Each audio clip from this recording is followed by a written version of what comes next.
There are a lot of biblical principles for combating anxiety, and primarily they're in the ones that we've talked about with David and Paul and Jesus.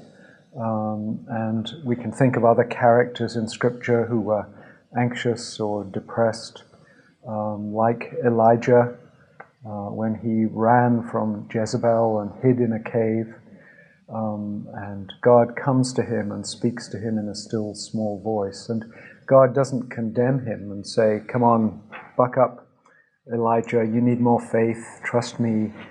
He encourages him and says, "Elijah, you're not alone." And I think so many of the stories in Scripture illustrate that God knows that we are weak, and He wants us to bring our struggles to Him. And He's not saying that all anxiety is sin, because there are many Christians who are made to feel very ashamed and somehow lacking in faith in the church because they're anxious or because they're depressed.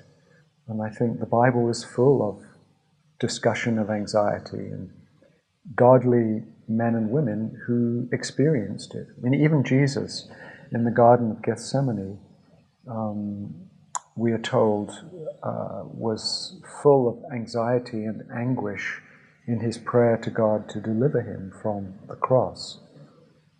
Paul talks about his many anxieties caring for the church and his anxiety about public speaking. I think he's saying this is just a normal part of life in a fallen world that you have to learn to bring to God and to trust Him.